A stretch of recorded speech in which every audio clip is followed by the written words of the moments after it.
Conservative media done right. You're listening to the SHR Media Network.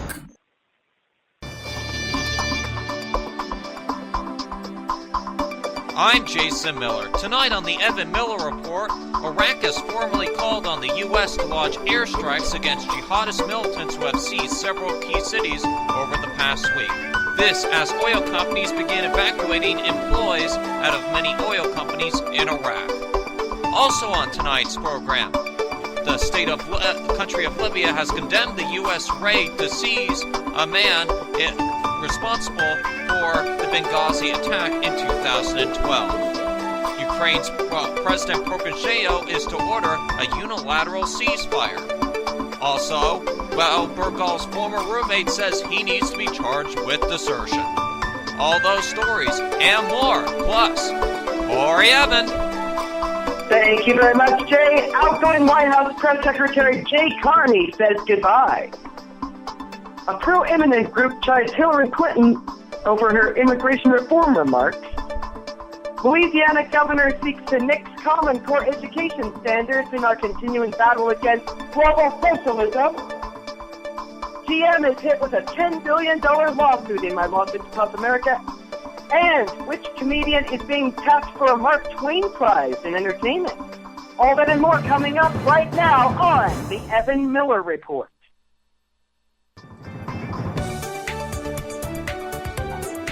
Live from Southern California, this is the Evan Miller Report.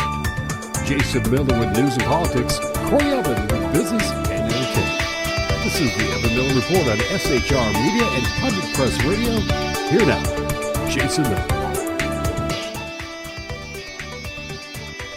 And very good evening to those of you joining us across the nation on SHR Media Networks, also available on Pundit Press Live. I'm Jason Miller, along with Corey Evan tonight from our Los Angeles Bureau. Good evening, Corey. Good evening, Jason. And don't forget, folks, we are on iHeartRadio as well, are we not, Jason? That's right, available for podcasting all the time on the iHeartRadio app. You can download that on the iTunes Store or available on your standard Android phone. Of course, we start off with the news tonight in Iraq, and also want to remind you, coming up at 7:30 Eastern, 4:30 Pacific, we will be speaking with Gabrielle Mercer, who is running in the 3rd Congressional District over in Arizona. She's running against the incumbent Congressman Rahul Garava, and the Liberal Democrat over there. So we look forward to speaking to her about her race and other issues gripping the nation at the bottom of the hour. But first tonight, we start off with news over in Iraq tonight. Iraq has formally called on the U.S. to launch airstrikes against jihadist militants who have seized several key cities over the past week. General Martin Dempsey said in front of U.S. senators this morning, quote, "We have a request from the Iraqi government for air power," end of quote. Earlier, the Sunni insurgents launched an attack on Iraq's biggest oil refinery at Baja, north of Baghdad. Iraqi Prime Minister Noor al-Maliki earlier urged Iraqis to unite against the militants. Government forces are battling to push back ISIS, the Islamic State, in Iraq and Levant, and its Sunni Muslim allies in Delina and Shodadin provinces after the militants overran the second city of Mosul last week. President Obama met senior congressional members today to discuss the Iraqi crisis. The White House said the president had reviewed our efforts to strengthen the capability of Iraq's security forces to confront the threat from ISIS, including options for increased security assistance. Ahead of the briefing, Senate leader Harry Reid said he did not support in any way getting American troops involved in the Iraqi civil war. But General Dempsey told the Senate panel this morning that it was in America's national interest to counter ISIS wherever we find them. Also, big headlines there, which we'll be covering in just a moment. The UK Prime Minister David Cameron has told his parliament in London that ISIS was also plotting terror attacks on Britain.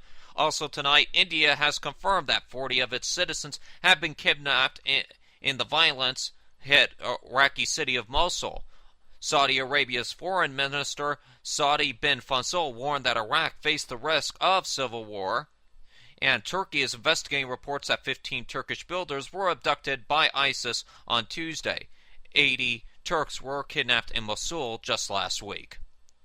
A detailed look at what ISIS says about itself in 2 annual reports is very revealing. Get past the gruesome audit of violence, the number of people they claim to have killed through car bombs, suicide attacks, and even apostates run over, and a picture emerges of an increasingly structured organization, in the words of an analysis by the Institute for the Study of War.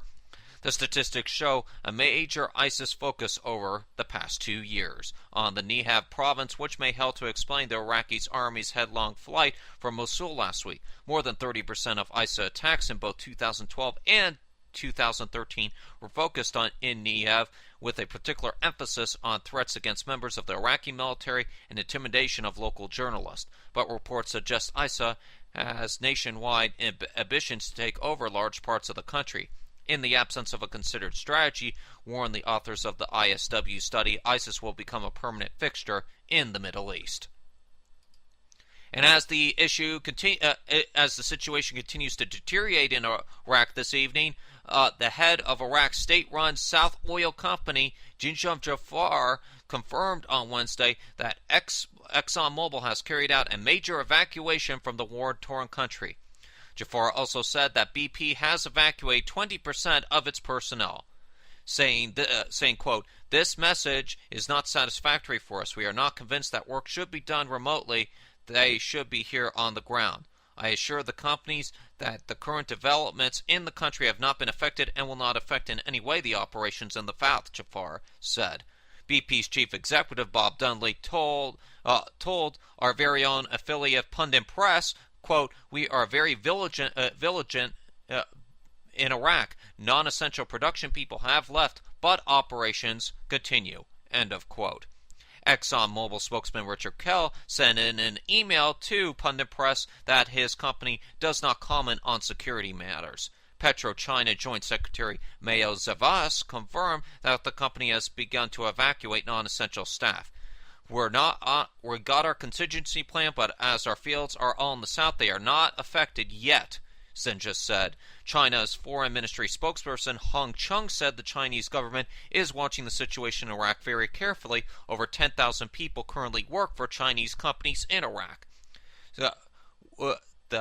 We will take necessary steps depending on how the situation develops to ensure the safety and legal rights of Chinese companies, organizations, and workers in Iraq. We hope the situation does not develop so that China has to have a large-scale evacuation like Libya, Chung said. And the former CIA Deputy Director Mike Morrell has warned that there is a real threat of Iraq being torn into 3 pieces, saying, quote, "We are at risk of losing Iraq. Iraq is at risk of breaking into pieces, and one of those pieces, if this happens, will be in an al-Qaeda safe haven from which they will conduct attacks against the United States of America and Western Europe. There will be a risk of a spillover to the rest of the region in terms of redrawing the lines as well. The best outcome here, as we talked about last night, is a diplomatic solution where you bring all the sides together and you form a new government without Prime Minister Maliki, a new government for all Iraqis. That takes an awful lot of pressure from all the sides, and I think it takes some U.S. military support on the ground which will give us more credibility in that diplomatic argument. And I think that this is U.S. Special Forces on the ground advising and assisting. I think that's the intelligence support. Those are the 2 keys, I think, Morrell said. End of quote. And moving on, as promised, that's news from the UK regarding the Iraqi situation. David Cameron has warned of the threat to the UK if a, quote, extreme Islamist regime is created in central Iraq. He said the Islamic State of Iraq and Levant fighters threatening the government in Baghdad were also plotting terror attacks on the UK. And Britain could not ignore the security threat that the UK now face from jihadists in Iraq and Syria. Downing Street said 65 people have been arrested in the past 18 months for Syria-related jihadist activities. A spokesman was unable to say how many of those arrested were supporters or members of ISIS. The Prime Minister was chairing a meeting of the National Security Council on Wednesday, has ruled out military intervention in support of the government of Iraqi Prime Minister Noor al-Maliki. He said it was up to the Iraqi security forces to push back ISIS fighters, and also urged the Iraqi government to do more to reconcile Shia, Sunni, and Kurdish groups. But he also stressed that the UK could not ignore the security threat the UK now faced from jihadists in Iraq and Syria, and spoke of the need to help government close down ungoverned spaces to stop the conditions for terrorism flourishing. He also announced extra humanitarian aid for Iraq. The fighting between ISIS and security forces, supported by Shia militias, has focused around the city of Babla from Baghdad, the Iraqi capital, while Iraq's largest oil refinery is also under attack at this time. All right, and that concludes our coverage on Iraq tonight. Of course, stay tuned to the Evan Miller Report for the very latest on the Iraqi situation. All right, moving on to Libya tonight. Libya has condemned a U.S. military operation to capture the suspected leader of the deadly raid on a U.S. diplomatic post in Benghazi in 2012. A secret operation on June the 15th near Benghazi to seize Ahmed al-Kahata was an infringement on Libyan sovereignty, Libyan diplomats have said. Washington earlier said Mr. Al-Kahata was being held in a secure location outside of Libya.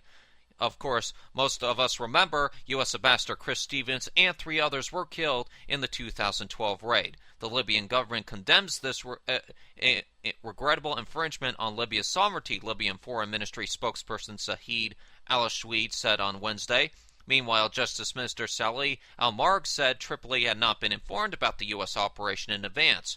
Mr. Margley said the suspect must be returned to Libya and tried there because the local authorities had issued an arrest warrant against him. He provided no further details. Earlier, Pentagon Press Secretary Rear Admiral John Kirby said there were no civilian casualties related to the U.S. operations, saying, quote, "All U.S. personnel involved in the operation have safely departed Libya." He refused to give further details about the U.S. raid, only to say it happened near Benghazi and on Sunday afternoon, U.S. East Coast time. And moving on to the Ukraine tonight, Ukraine's president has set out proposals for a peace plan for eastern Ukraine involving a unilateral ceasefire by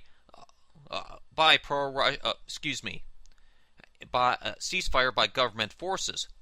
President Petro Poroshenov said the temporary truce expected in hours or days would allow pro-Russian militants in the region to lay down their arms. One separatist group has already rejected the proposal. Mr. Pronokov's comments came after he held a phone conversation with Russian President Vladimir Putin.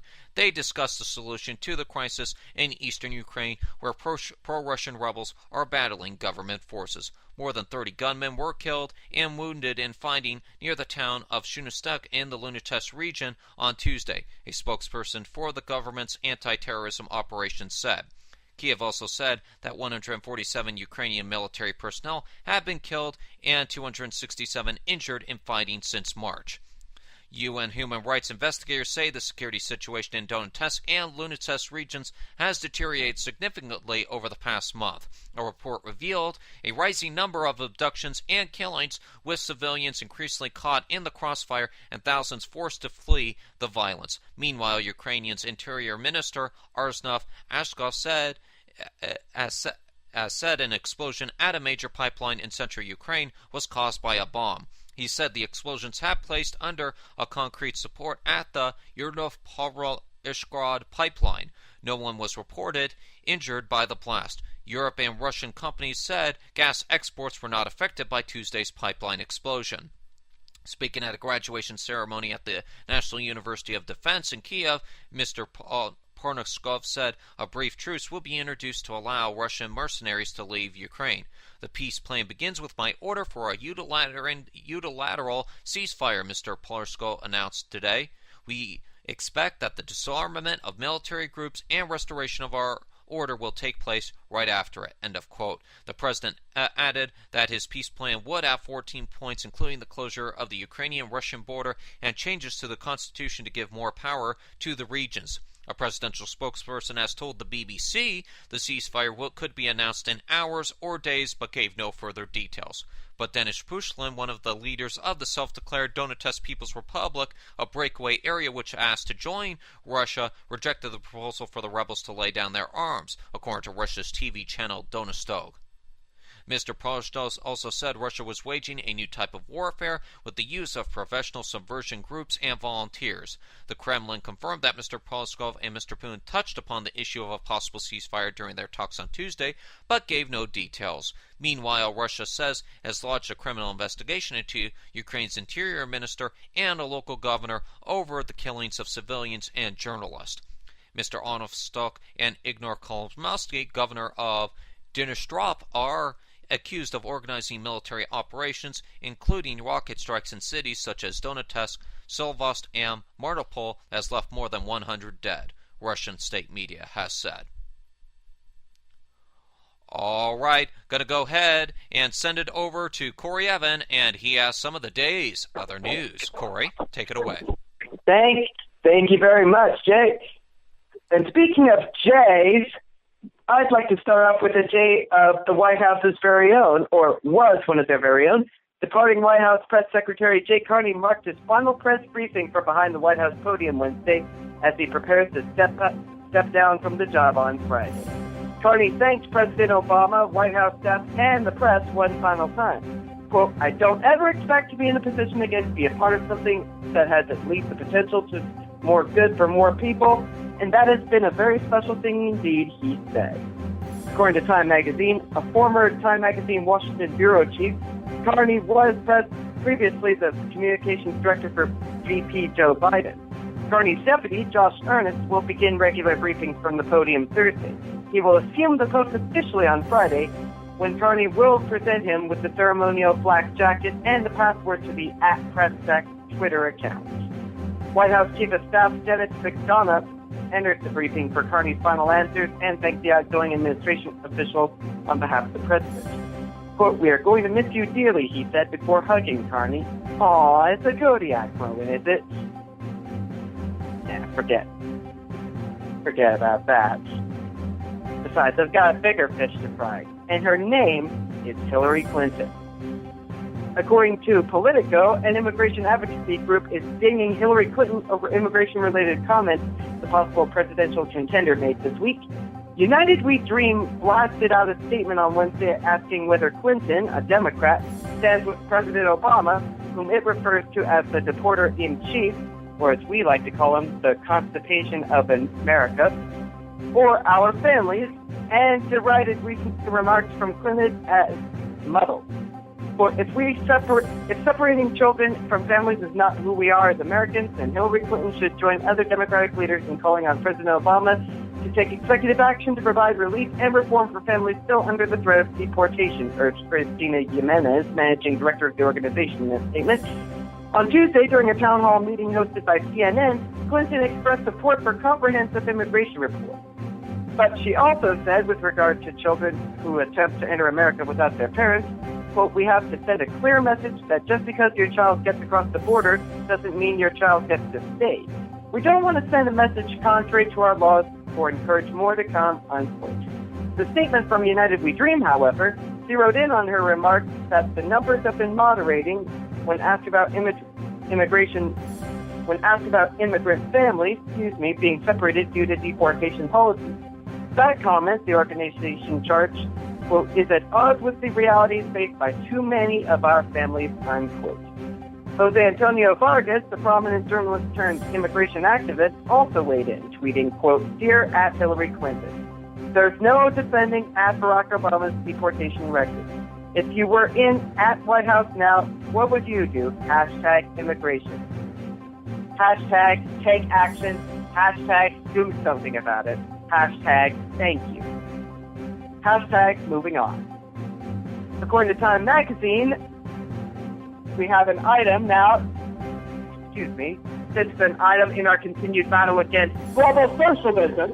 There we are. I had to start that out right. According to Time Magazine, Louisiana Governor Bobby Jindal sought to remove his state from the Common Core education standards on Wednesday, saying he won't allow the federal government to, quote, take over Louisiana's education standards. Well done, Mr. Jindal. But the state's top education official quickly signaled he wouldn't scrap the standards. Quote, we're very alarmed about choice and local control over curriculum being taken away from parents and educators, Jindal said. Common Core has not been fully implemented in Louisiana yet, and we need to start the process over. It was rushed in the beginning and done without public input, unquote. We could have told you that. The Common Core standards a bipartisan group of governors, they say, and not the Obama administration. Of course, they don't claim credit. But in recent months, they've become a flashpoint in the debate over education reform and federal involvement in local schools. A coalition of conservative activists, parents, and teachers, and our friends at the Equal Forum, have pushed states to back out of Common Core. Jindal, a Republican and possible 2016 presidential candidate, says he wants the state to drop its commitment to implement Common Core standards in the 2015 school year. He also ordered the State Board of Education to develop its own set of education standards, and he asked the Partnership of Assessments for College and Career Readiness, a coalition of states including Arkansas, Illinois, and New York, that have developed and implemented Common Core line tests, to withdraw from Louisiana. Quote, if other states want to allow the federal government to dictate to them, they have every right to make that choice, Jindal said. But education is a primary responsibility of states, and we will not cede this responsibility to the federal government, unquote. Jindal's move is at odds with the position taken by both the state legislature and state education superintendent, the Times-Picayune report. The state legislature voted against scrapping the standards in the most recent legislative session, and in a statement Wednesday, the State Board of Education said it would be implementing the standards during the 2015 school year, regardless of Jindal. The board said it would do so to comply with both its commitments and the law. And the law, you say?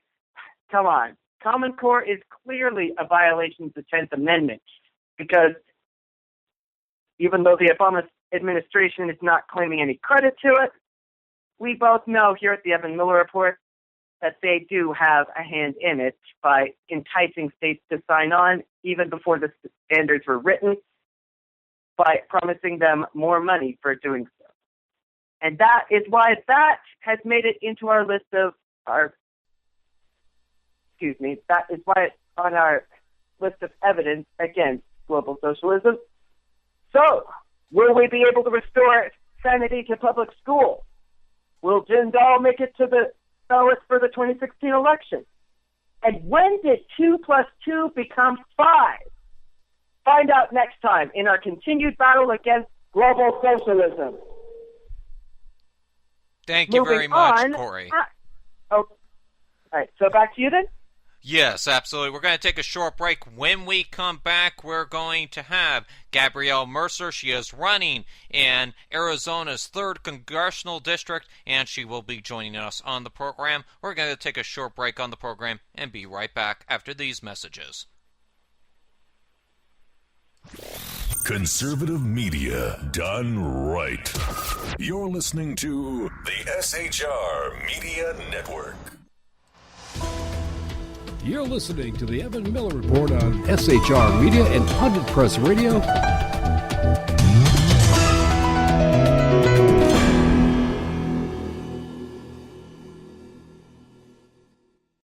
Darcy here grew up riding horses. I'm a cowgirl. A tough cowgirl, battling a rare inoperable brain tumor. St. Jude Children's Research Hospital created a new treatment that's shrinking her tumor. We're taking bold steps to help save her life. Better than your step. Never wear sandals on a farm. Give thanks for the healthy kids in your life and give to those who are not. Go to stjude.org or shop wherever you see the St. Jude logo.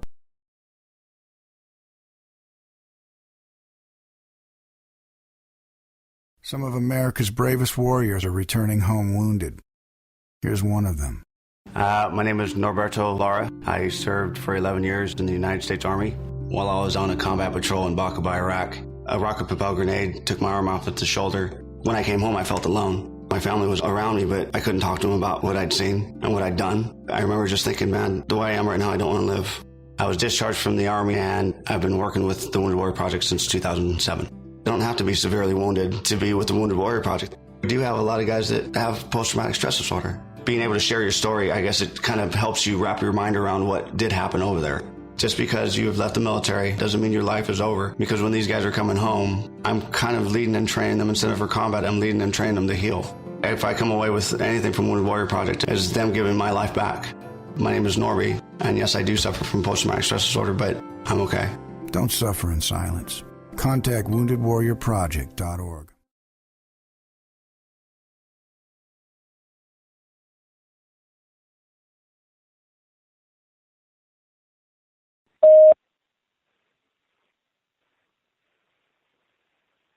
Hello, are you still there?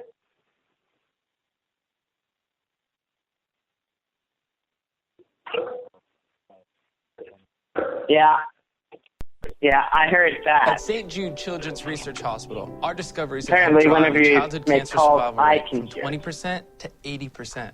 And we share our research all across America.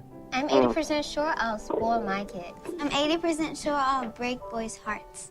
I'm 80% sure we're chick magnets. 80%? I'll take those odds. Give thanks for the healthy kids in your life and give to those who are not. Go to stjude.org or shop wherever you see the St. Jude logo. Let's get back to the Evan Miller Report on SHR Media and Pundit Press Radio.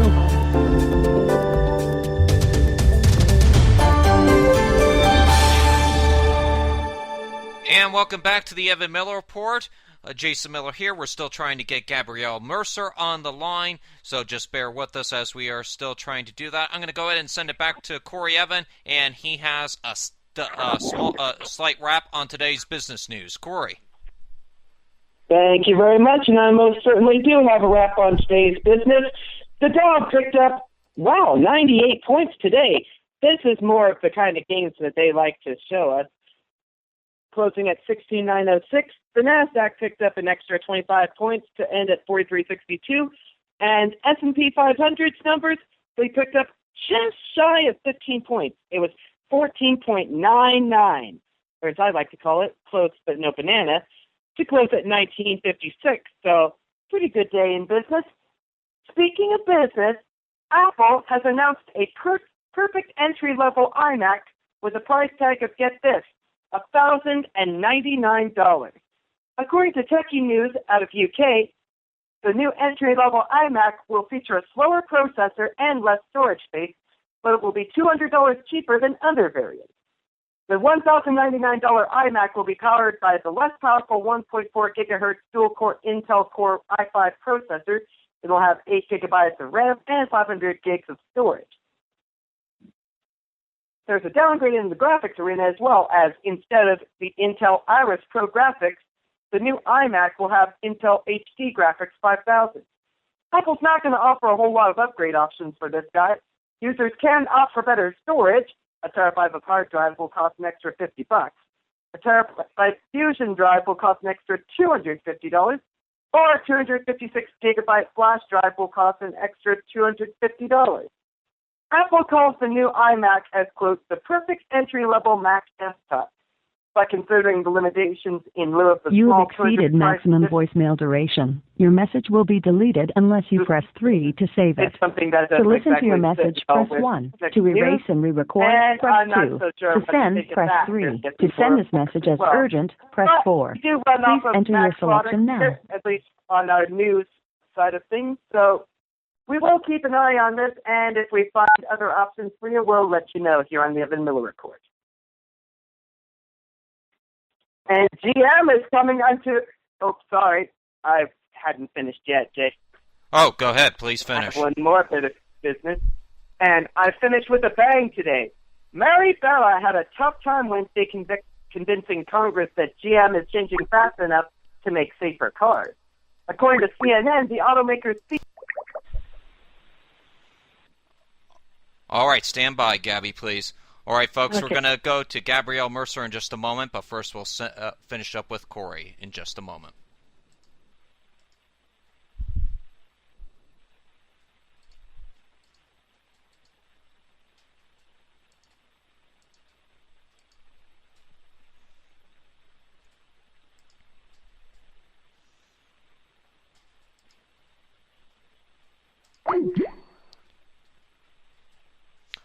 All right, folks, looks like we lost Corey Evan, but joining us now on the line here is Gabrielle Mercer. She's running in the Congressional 3rd District over in Arizona. Good evening, Gabby. Good evening. Thank you for having me. To tell folks a little bit about you, you live on Tucson's west side with your husband of 27 years, Ted, and of course you like to be called Gabby for short. You set aside your work career with Defense Electronics firm in order to raise your 3 children and continue education. Just a moment, and we'll add Corey back into the call. Okay. Corey, we have you back here on the line where you're on with Gabby Mercer. So as soon as we finish that, we'll go ahead and send it back to you, sir, and you can finish up your business report.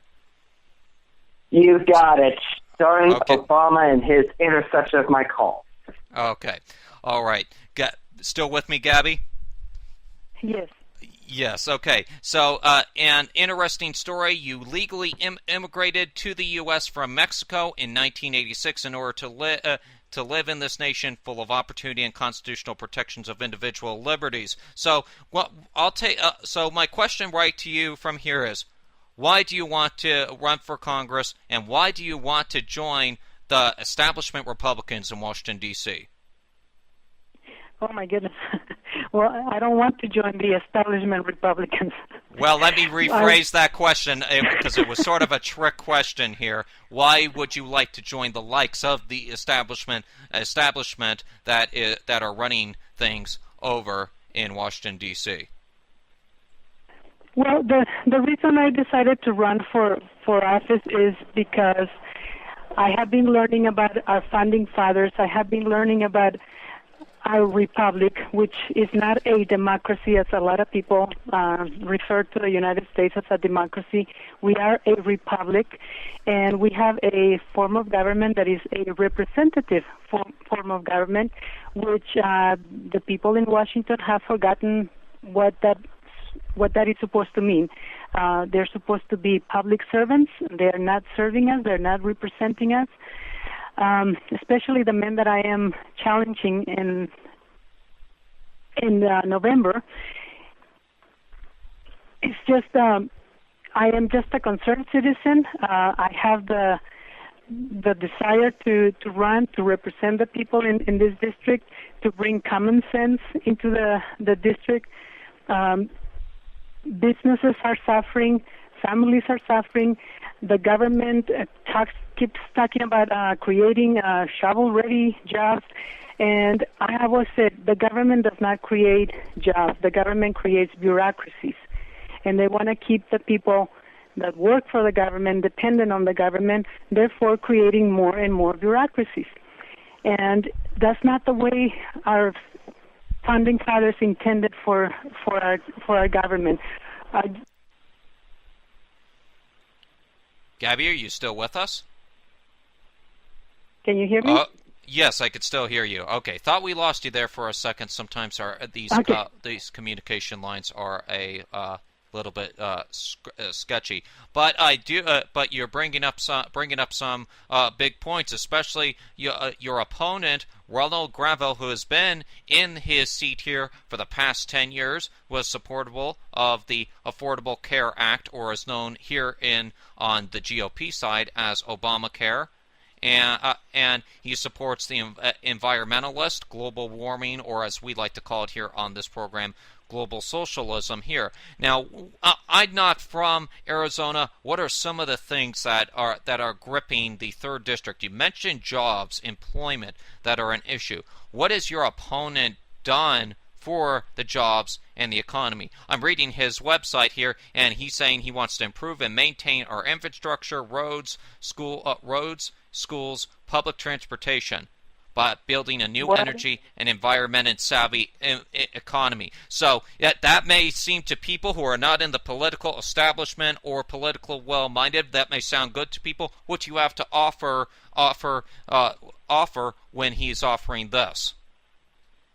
What a joke! I mean, the man. Oh, this is the man that called for a boycott of our state because he disagreed with Senate Bill 1070, which allowed law enforcement in Arizona to enforce the immigration laws that the federal government has failed to enforce.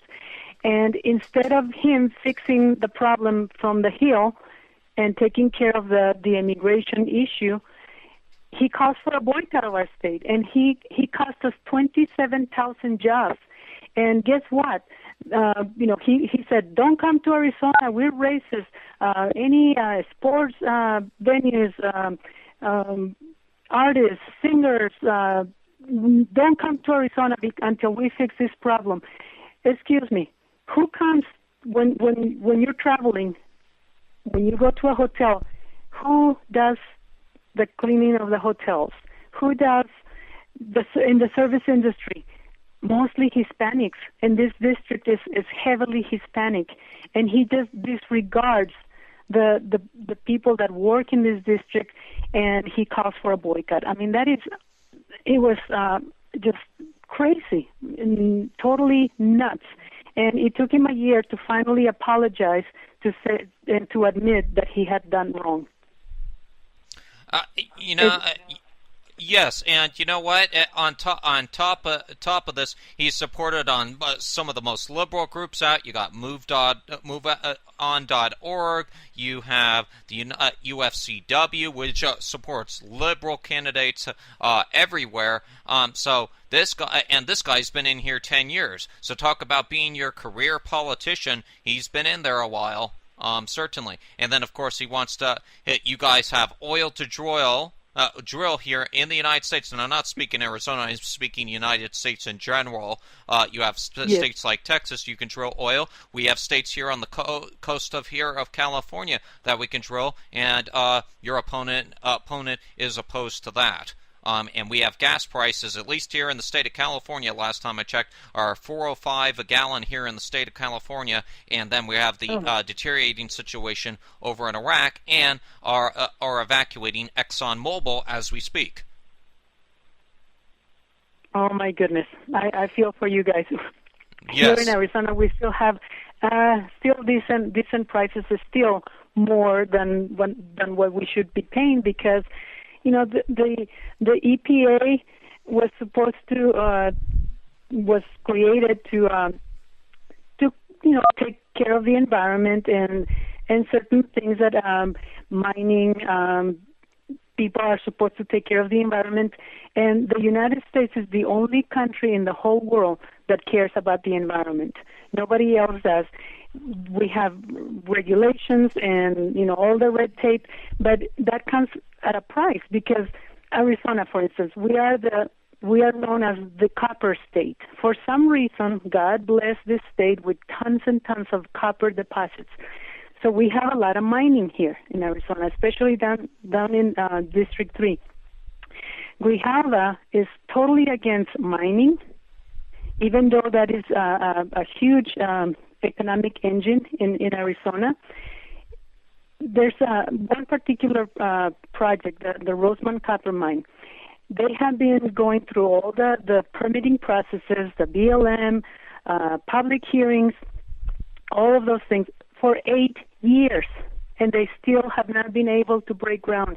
They're going to have about 2,000 jobs, directly and indirectly, and the average pay for those jobs is $60,000 a year. I mean, that's a little more than minimum wage, but it makes no sense for me or anybody that I just want a job. I have friends that are underemployed. Never mind being unemployed. They're underemployed. They're engineers, and they're working 2-3 jobs just to make ends meet.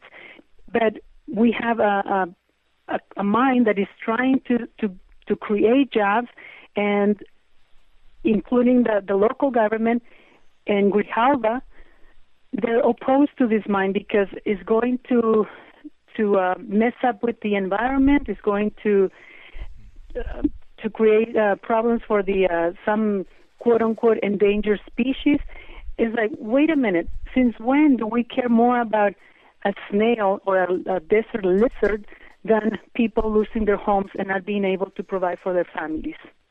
Absolutely, and I do want to bring up President Obama just announced yesterday, and he wants to sign it with executive authority 1.5 million miles off the Pacific Ocean and make it a protected sanctuary. What is your views on this? What do you think about this? And if the president does sign it, and if you do manage to win and go to Congress, what do you plan to do about this? I will fight against it because it's insane. This we see all the anti-business things that the government is doing, and the only thing that I can see is that why is it that you don't want the corporations, job creators to succeed? Why is it? The only thing is like, do you want to bring the United States down to its knees? We need jobs. We need to let the free market flow and allow corporations to create jobs, give them an incentive to be able to create those jobs that are sorely needed. The government, again, does not create jobs. And Mr. Grijalva is right along with President Obama on declaring certain areas sanctuaries or wilderness areas, and especially here in Arizona. Most people have no idea what is going on in Arizona, especially in the Tucson sector, from Nogales and the border crossing all the way up to Nogales. It's kind of like a shoe horse or shoe horse, I guess. It's the shape of a shoe horse. Horseshoe? It's a horseshoe. Sorry, I'm thinking in Spanish. I'm sorry. That's okay. And that wilderness area is protected. So right now we have a tremendous amount of drug smugglers that go through there because they know that Border Patrol or any law enforcement cannot go in there with motorized vehicles or anything that is motorized. They have to go on horseback or on foot. And they know that. So we have the drug smugglers and the people smugglers, and we have the terrorists coming through there, and they know that they're safe because nobody's going to catch them. Okay, And well, you bring up this immigration issue, and I'm glad you brought up the immigration issue. We have, in the state of Texas, I can't even tell the number, but when the story broke out last week, we had over 60,000 children coming across the border from Honduras and places in Central America, and they are flooding. They're in the border states. They're in your state, Arizona. They're in the state of Texas. There's talk that they're going to be sending hundreds of kids to the state of California each day in one town in Riverside County, here in Riverside County, here in the state of California. What are we supposed to do about this? Because it used to be that President Obama was called the deporter in chief. He was deporting all these illegal immigrants out. Well, now we find out about this, 60,000 kids coming over, and this has been going on for months, but only the media got onto this last week, thanks to some photos put out by Breitbart.com. But what should we be doing about this? Should we be deporting all these kids back home, telling these parents, get your butts over here and pick up your kids? There is no reason that these children should not be immediately returned to their parents or guardians in their home country. Elian Gonzalez, you remember the Cuban kid, went back to Cuba because to be reunited with his father.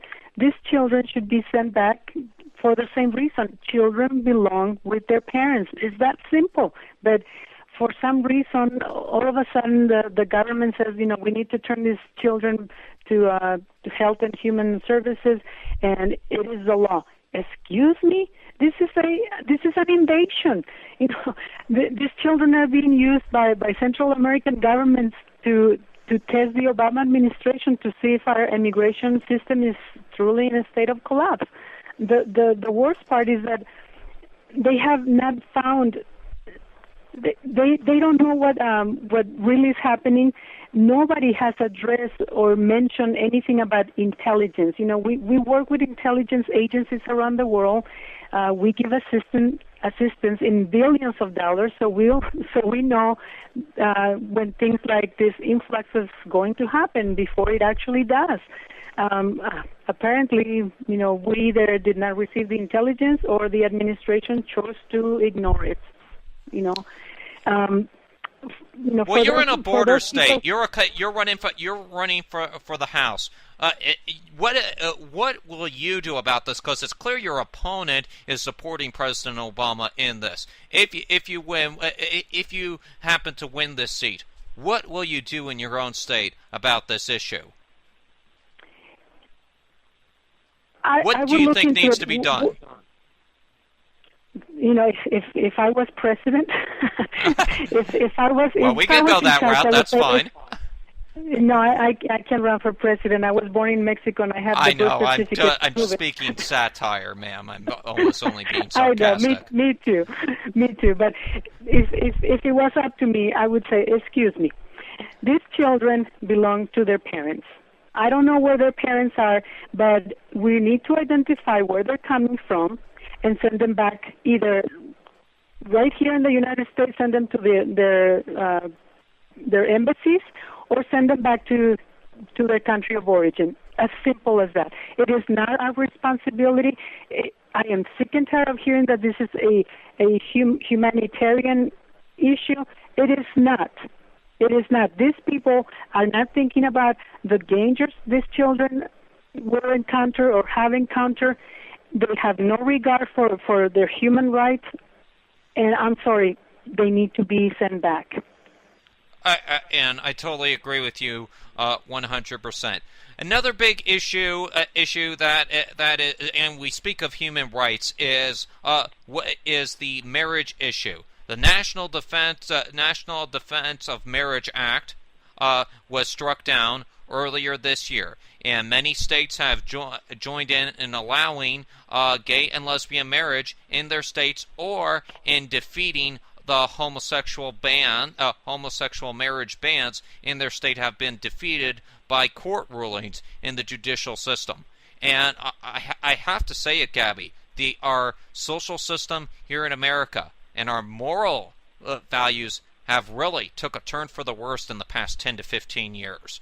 What do you propose in doing about this?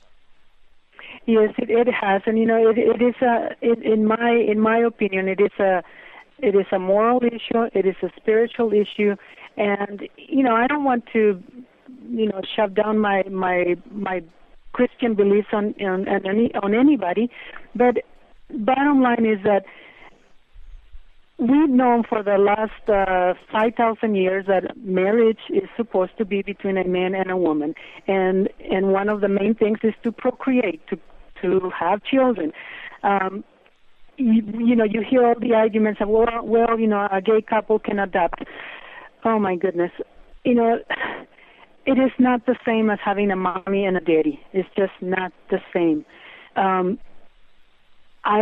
I believe that everybody in the United States is protected or given certain rights as anybody else. Any human being is supposed to be protected by the Constitution, and I don't care what people do in their bedroom. I don't care, if two men or two females want to live together and have a relationship.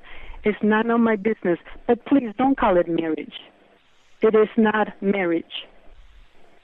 No, it's not.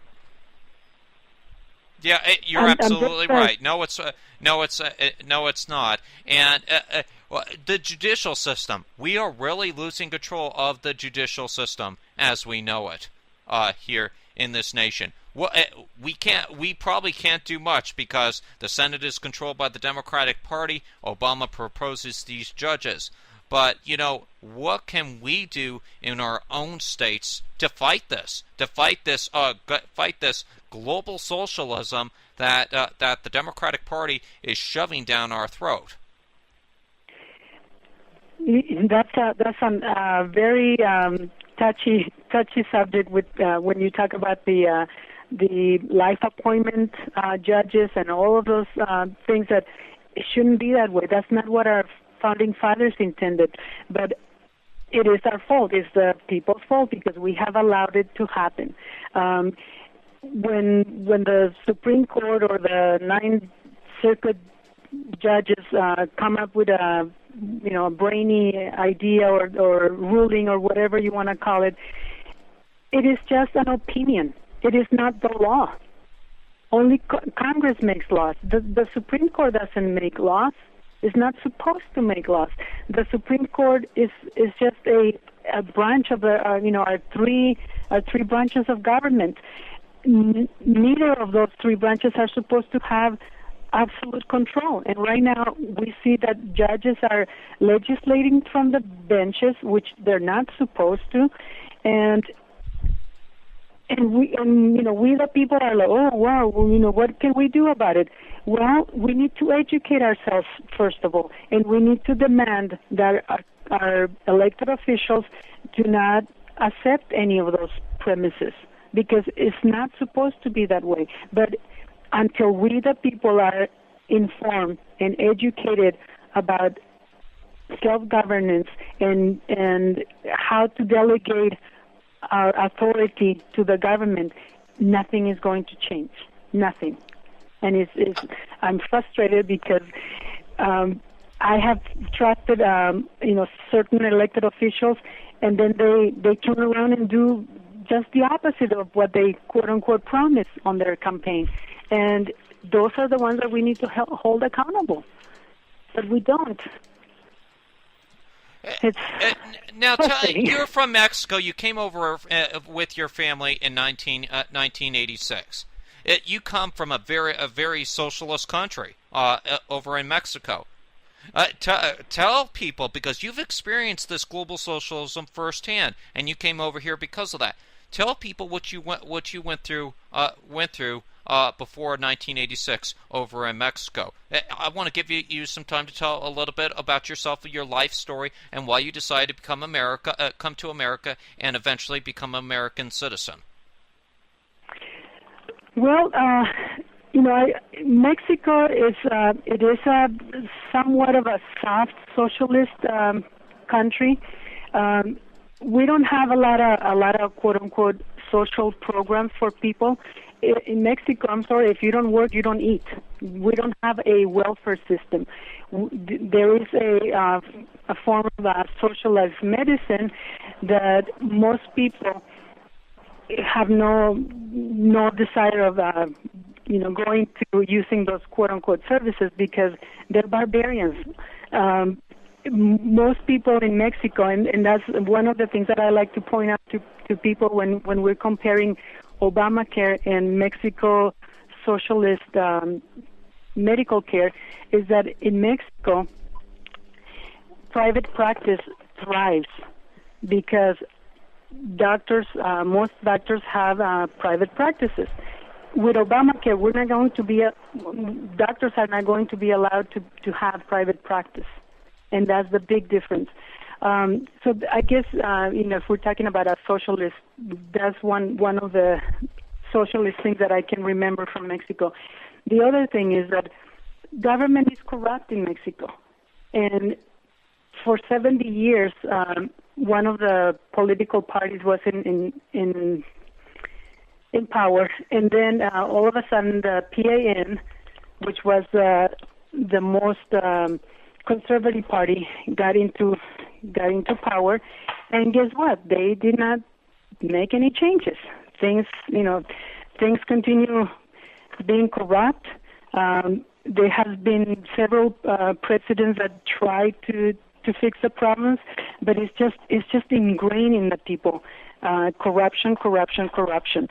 I used to see in the United States that if an elected official did something wrong, they normally, go through the process of investigating, going through, to the law, and they enforce. If there's a good example in California, Randy Cunningham. I guess he did something. He took some bribes or something, and he was held accountable. The man was put in jail. He was a congressman. Yes. I mean, there's example after example, but like you said, 15, maybe 20 years since, none of that has been happening. Everybody has an excuse, or everybody gets off, scot-free. That's the difference and that's not right. Absolutely. We have to. I'm on a hard break. Would you be willing to stick with us for another segment, Gabby? Sure. Okay, we're speaking with, this is Jason Miller. You're listening to the Evan Miller Report on the SHR Media Networks, and I'm speaking with Gabrielle Mercer. She is running in Arizona's District 3 against Rahul Garva, the 10-year incumbent in that state. We're going to take a short break and have more with her in just a moment, and we'll be right back. Conservative media done right. You're listening to the SHR Media Network. You're listening to the Evan Miller Report on SHR Media and 100 Press Radio.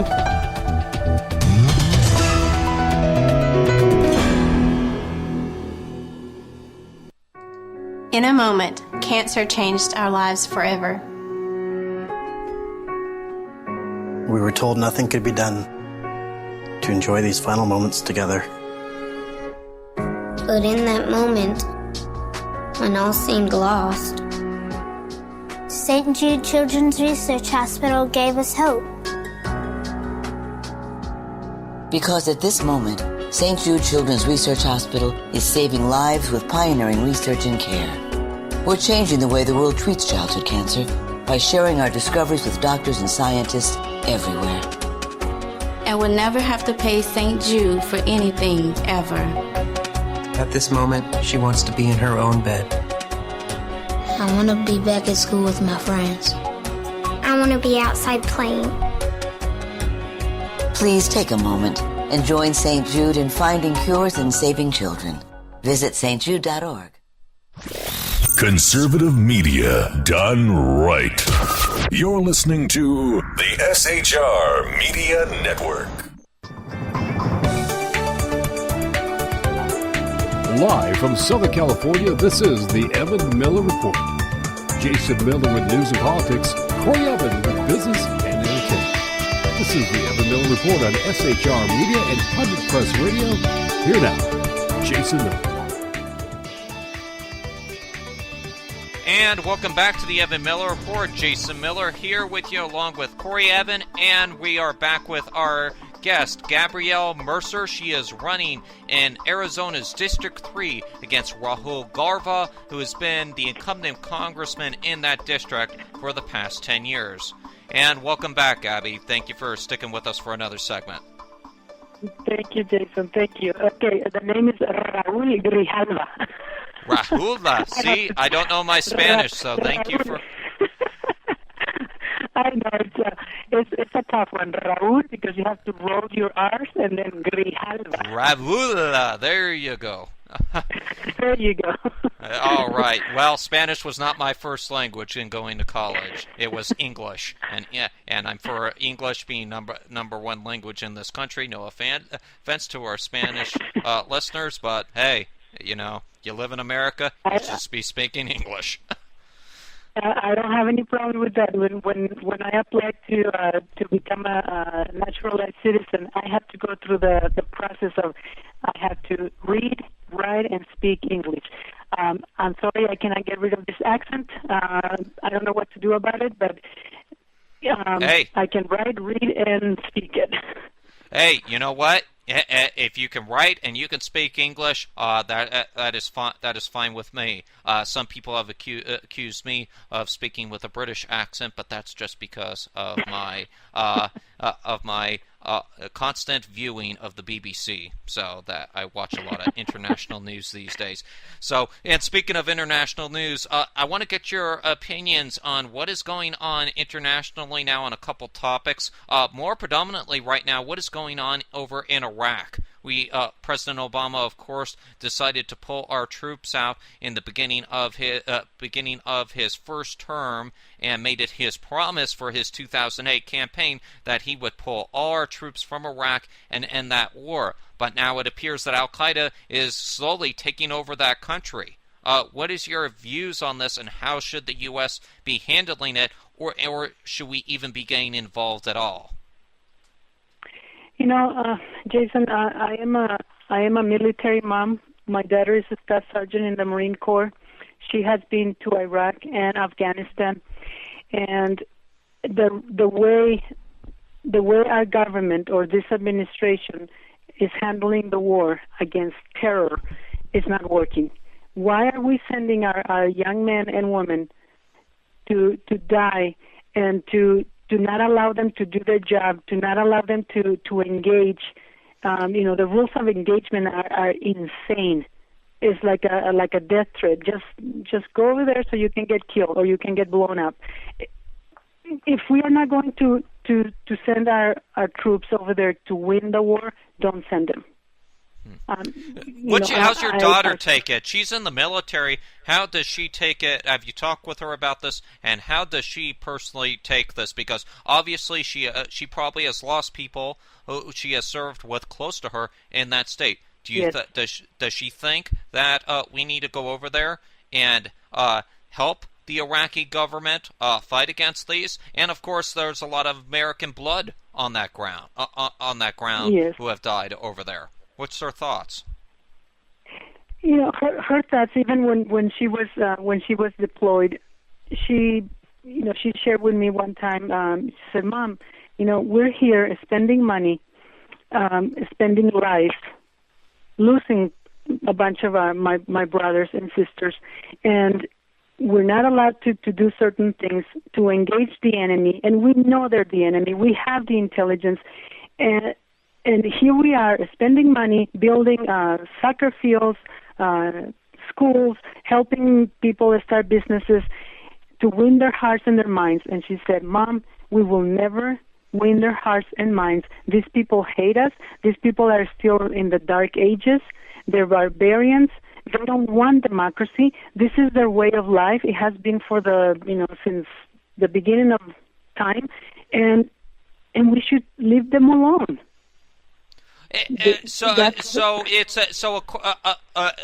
Unlike what people are saying around the water cooler in most military places, that we helped people over in Iraq and people loved us coming over there and killing Saddam Hussein, that's not actually true.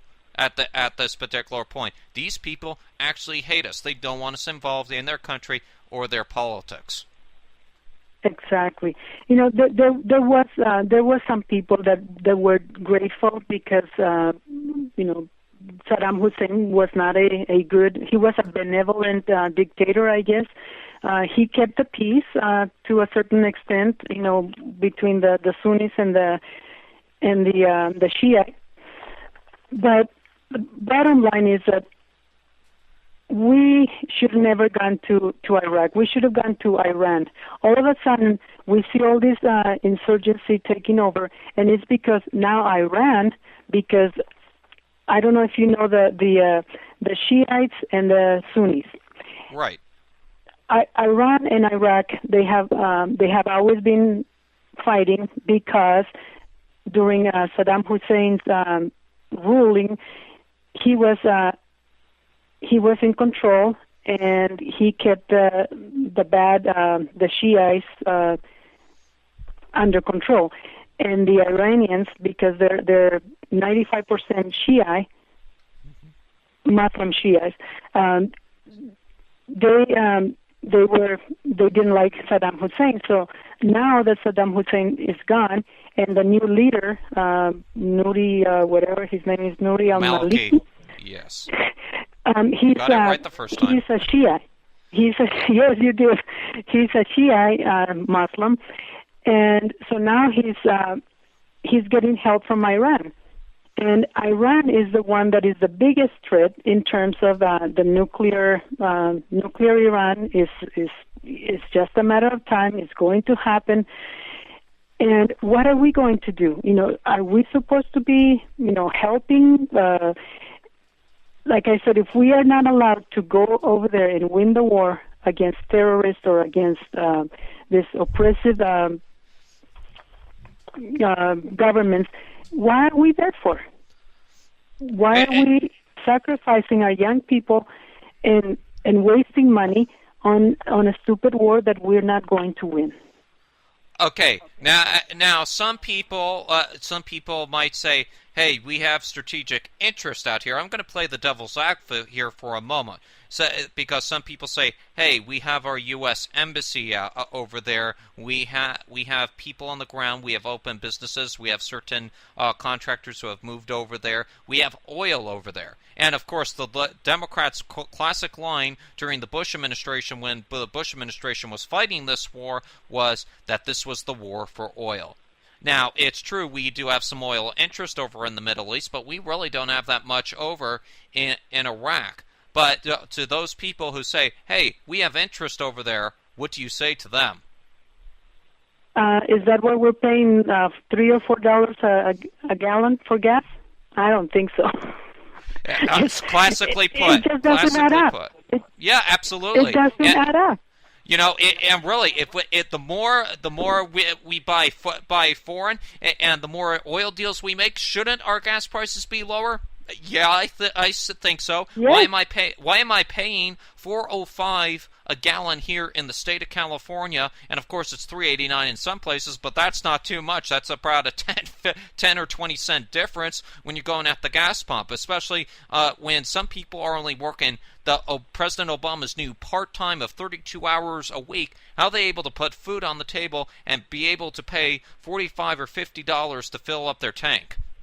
For gas in the morning and be able to make it to their job. It's unbelievable to me. Okay, one more thing on the international front. Afghanistan. President Obama has promised, like he did with Iraq, to remove troops by 2016 in Afghanistan. Do you have the same views on Afghanistan that you do on Iraq, or do you think that that we need to finish out our time over there? Same thing. I mean, like I said, if we are not going to win the war on terror, if we're not going to be doing what we need to do to end, the terror networks, let's get the heck out of there, because it's not worth it. To me, it's not worth it. Those people, they're never going to have a democracy.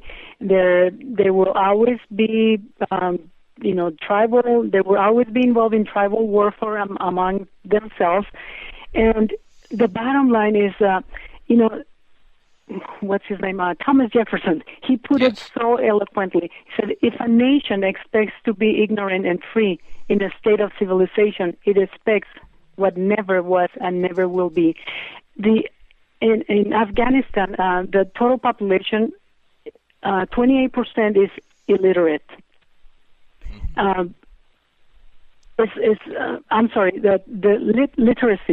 Literacy, not illiteracy. Reading. The 28% are literate, and among the males, 43% are literate, and the females is only 12.6% that are literate. If people don't know how to read and write, they will never understand what freedom is. They will never understand why their government is oppressive, why they're doing what they're doing, because they're illiterate. And that's why in those countries they don't want females to go to school, they don't want females to get an education, because they will, free themselves or understand what the meaning of self-governance is. And the bottom line is, if we are not an educated civilization, nothing is going to change. These people are going to still be tribal. They're going to be continue living in their tribal mentality. They're going to be still do business or whatever they do to survive as tribal people. Now, what is your views on Bao Berdahl? Of course, he's been accused of desertion, and of course he was held for 5 years in Afghanistan during the war, and now all of a sudden, because of this Veterans Administration debacle that we are having over in your state, which I will touch on in just a moment, but President Obama decided that, hey, I'm going to go ahead and rescue this guy so they'll take the heat off me for the VA scandal. And it really, it blew back up right in his face. He had no clue on what this guy's past was and what his family is. His father is an Islamic sympathizer. What's your views on the situation? How do you think our government needs to handle Bal Berdahl? Let me go back to intelligence again. Obama and this administration had to know that this man was a deserter. They had to know that his father was a sympathizer with Islam, and there's so much evidence in his team leaders and team members that were there in the war with him. They know that he was a deserter. Why are they allowing him to come out and speak? After we saw that quote unquote little ceremony press conference at the Rose Garden at the White House, I just had a funny feeling about mom and dad and the things they were talking about, and when he spoke whatever language they speak in Afghanistan, I just went, oh my God. Yeah. It brought a cringe through my eyes because most times when I'm watching TV on the weekends and I have the technology in here that I'm able to watch two feeds at once. So I was just watching a movie on one little particular screen, and then I had a particular national news feed just in case something broke on the other screen, so I can update our listeners on our Facebook page. And lo and behold, the nationals go on, and this guy comes up and speaks in this Muslim phrase and says, "Okay, what the hell just happened here? We just brought home a potential terrorist." And for those of you who didn't watch the show Homeland on Showtime, this is quite reminiscent of that show on Showtime. And this guy is a security hazard, I believe, on U.S. soil. We don't know what he's going to do. Exactly, and they're treating him as a poor POW. And no, he was not a POW. He left his post, and I don't even want to say it, but in the old days, they used to hang people like that. He was a deserter.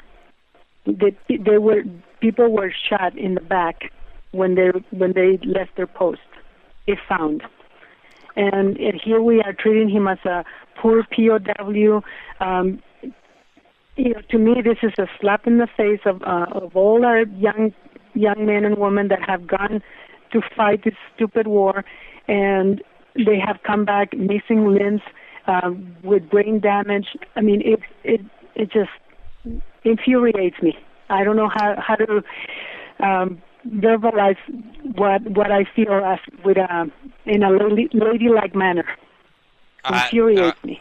Yes, I can understand. So on that note, we'll move on. I do want to ask you, our national security is very important, and I get the impression from you that you have some views that Senator Ron Paul had when he was in office, that you want to just bring all our military boys home and bring all our boys home. Do you have that view that we need to close up all our military bases around the world if we're so unliked in the world, that we should just bring all our troops back home and protect our borders here at home from terrorism? I do understand that the military presence in other nations is for a reason. In Cuba, Japan, Germany.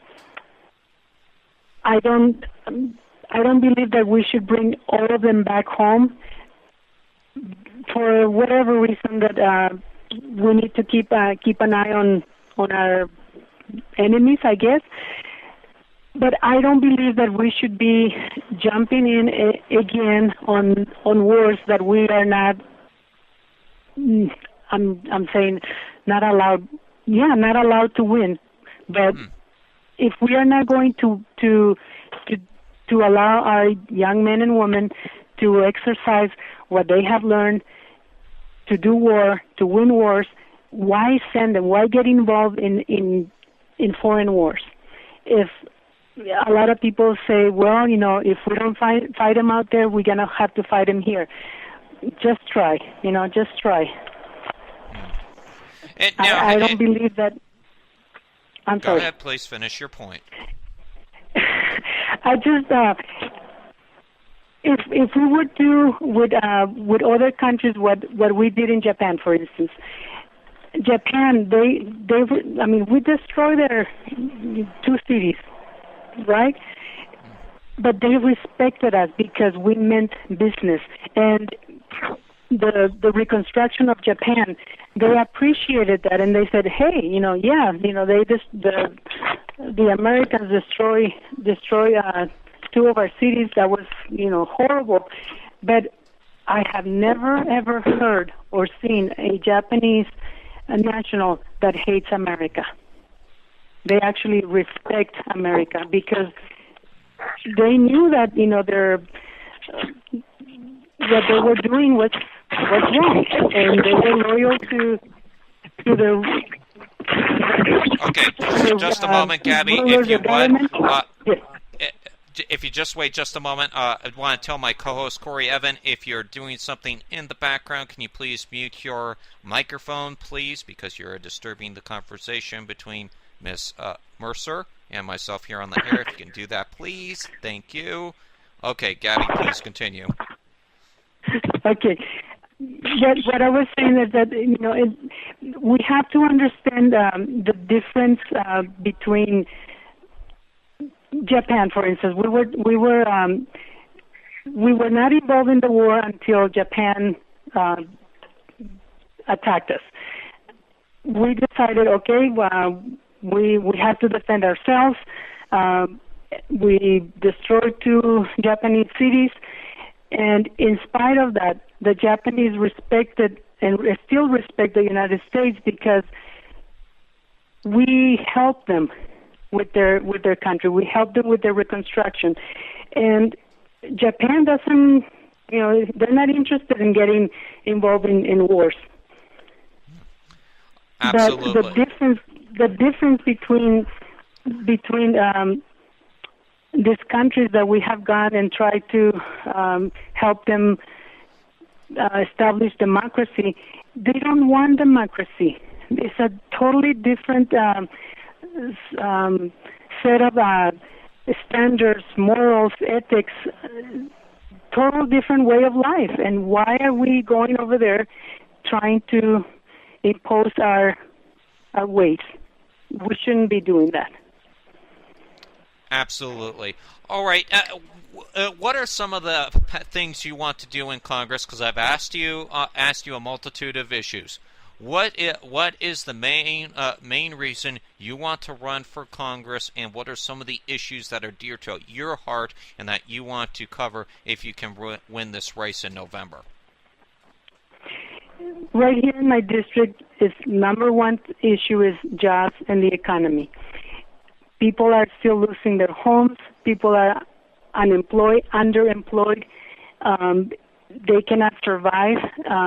Right here in Tucson, we are the number 6 poorest city in the whole United States, which is right in the middle of District 3. I want to focus on being an ambassador for my district. Companies in California, they're living in droves to other states that are welcoming them to bring jobs, to bring business. That's what I want to do, become an ambassador to bring jobs to this area, to cut the middlemen, which in this case is the government, all this red tape that they put on corporations, on job creators. I need to, focus on getting rid of all of those things and have incentives for corporations to come here. So that's number one. Number two is this mess with immigration. Mr. Grijalva has been in office. He's actually going on his 12th year and running for his 7th term, which will be 2 more years. He has done nothing about immigration. Our immigration system is broken. and it needs to be fixed. And I don't mean amnesty. I am not for amnesty. The third issue is, I guess immigration would include securing our borders.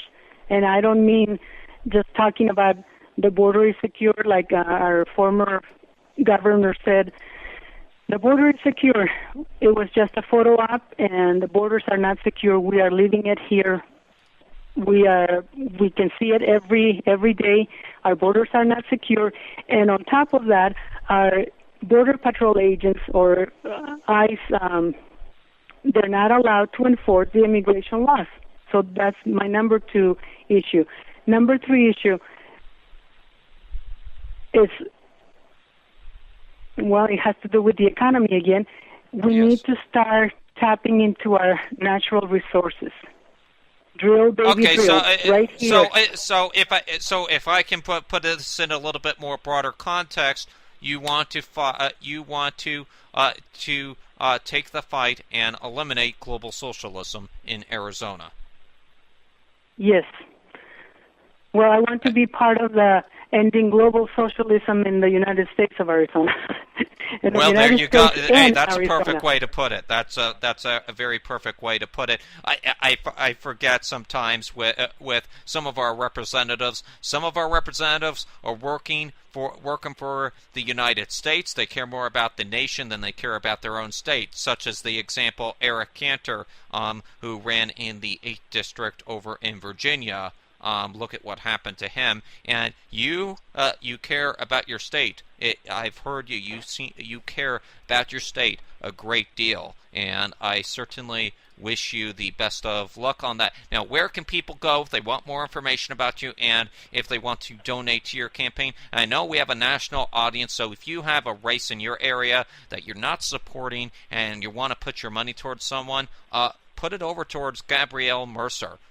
She is the right person for Congress. Unlike people like the establishment, John Boehner or Eric Cantor, who are currently in office, they're not looking out for you. They're looking out for their own wallets and their own political careers. Gabrielle is not looking out for that. Where can people go to get more information about you? They can visit my website, www.gabby, Gabby, the number 4, Congress.com. They can also find me on Facebook, Gabriela Saucedo Mercer. Follow me on Twitter. If my website has a secure donate, contribute button. Click there. Send me $5. Send me $20. Anything helps. I don't know if everybody knows that Barack Hussein Obama raised $35 million on $3 donations, and anything helps. My campaign is total 100% grassroots. I don't have a $5,000 a month campaign manager. I have all volunteers. We're doing what we can. We're knocking on doors. We're doing what a politician is supposed to be doing, getting out there and talking to the voters, talking to the constituents. And that's what I intend to do. Continue listening to my constituents and representing them. Absolutely, and what I loved about you last night, because I originally heard you last night on last night's Exceptional Conservative show with Ken McClinton, which also airs on this same network, on the SHR Media Networks. And I was impressed with you because you said you're not using robocalls. You're not going out there and paying $10,000 to big companies to do a robocall. You're going all over your district as much as you possibly can, and you said you run on volunteers. You're not going to do these robocalls. Of course, you'll do media appearances on local television, local radio, and shows like our program here on the SHR Media Networks, but you're not going to be spending $10,000 to put out a robocall ad like your opponent is probably going to do. No, and we will be doing a little bit of robocalling, but I'm only paying 1 penny per call. Well, you're being a capitalist with the small funds that you exactly have right now. And look at it. You're running your campaign like Dave Bratt ran his campaign against Eric Cantor. He only spent about $2,250 on his whole well, I should restate that, $250,000 on his entire campaign versus $5 million. Versus Eric Cantor's $5 million. So imagine with all the support and all the money that your opponent is going to be getting from the unions and MoveOn.org and all those liberal socialist organizations. Just a little bit can help Gabby win this race. $5 can help, and this can turn into another win. And I don't know, Gabby, I don't know if you're a Tea Party supporter, but what I've listened to and what I've heard from you, you seem like a very grassroots conservative, and you're not getting an endorsement either by the Republican Party. The Republican Party has pretty much thrown you underneath the bus, and you have fully stated to the fact on Ken's program that you don't care. You don't need the Republican Party to win this race. You just need conservative voters. You know, the Tea Party woke me up politically. I don't want to call myself a Tea Party candidate because there's no such thing as a political Tea Party. The Tea Party to me is a populist movement that wants to hold the government accountable. Tax and F already. We are being taxed to death, and that's what the Tea Party stands for. It's smaller government. Hold your elected officials accountable. Listen to we the people. We are the ones that elected you. We are the ones that are paying your salary. Represent us. Just, stick to the Constitution. Stick to what you're supposed to be doing. And enough with politics. And enough with party politics, as I call it. It infuriates me when I see the Republican Party and the Democrat Party. A lot of times they join forces to go against, quote unquote, the Tea Party. Well, that's not the Tea Party is not a political party. It's we the people speaking out against the encroachment from the government on our freedoms, and that's what. To me, I guess if anybody wants to call me a Tea Partier, I am a Tea Partier because I believe in those principles of smaller government and get back to basics, follow the Constitution, and get on with the business of running this country as our founding fathers intended. All right. Gabrielle Mercer, thank you so much for sticking around with us for a good hour. You spent a good hour with us speaking about the issues, what Americans are actually concerned about. Thank you very much. And would you be willing to come back on the program in the future, give us an update on how your campaign... Well, we'd be glad to have you back. Well, let's have you back on probably near July or August. Tell us how the campaign is doing. When is the election over there in Arizona? I think all the elections go on the same day in November in that state. Yeah, November 4th, but we have our primary is August 26th, but I am very proud to say that I don't have any contenders on the primary. There was two gentlemen that were running against me.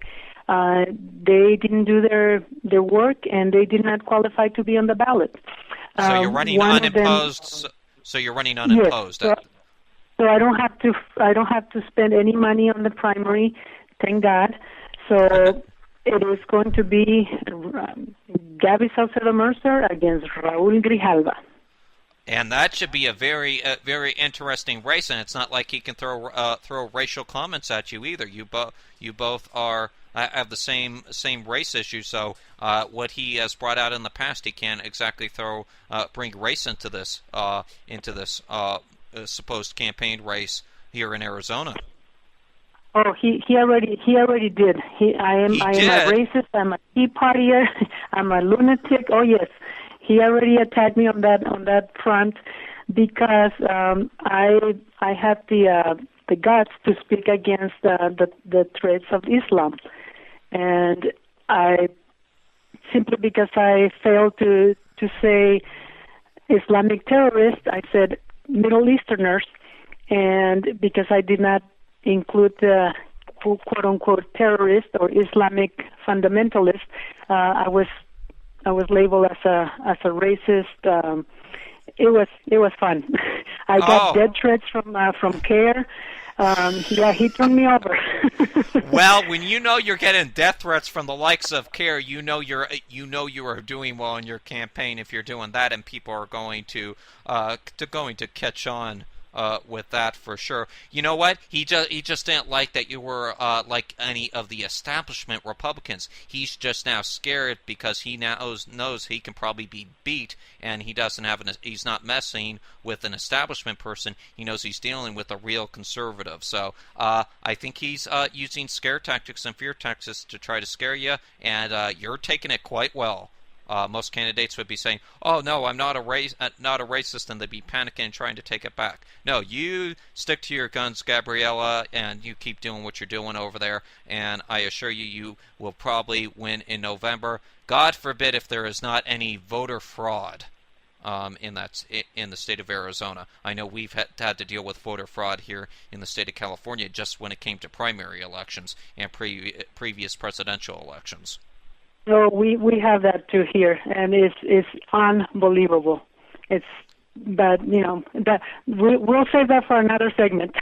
Absolutely, sounds good. Yes, my co-host is waiting in the wings here, saying, "Hey, when are you going to send it back to me for my headline?" So, Gabrielle, thank you very much for being with us. That's Gabrielle Mercer, everybody, from running in the 3rd District in Arizona. Thank you very much for staying with us on the segment. I'm Jason Miller, along with Corey Evan. We're going to take a short break. When we come back, Corey will have a wrap on the business. Thank you, Gabby. Bye-bye. And we will have a wrap of the business news and the lawsuits across America here on the Evan Miller Report. Thank you so much for being with me tonight. And Corey, of course, thanks you as well. We'll be right back. You're listening to the Evan Miller Report on SHR Media and Pundit Press Radio.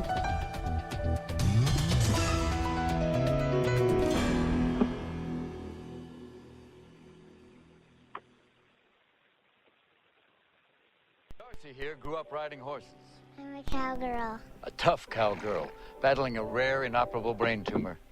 St. Jude Children's Research Hospital created a new treatment that's shrinking her tumor. We're taking bold steps to help save her life. Better than your steps. Never wear sandals on a farm. Give thanks for the healthy kids in your life and give to those who are not. Go to stjude.org or shop wherever you see the St. Jude logo. Conservative media done right. You're listening to the SHR Media Network. Let's get back to the Evan Miller Report on SHR Media and Pundit Press Radio.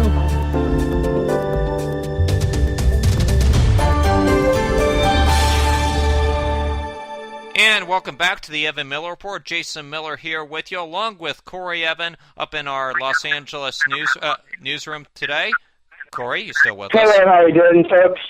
All right, so I'm going to go ahead and send it back to you. You were doing the business headlines, and then abruptly you got disconnected by those goons over at the NSA again. So go ahead and finish up your business report, and then we'll go from there.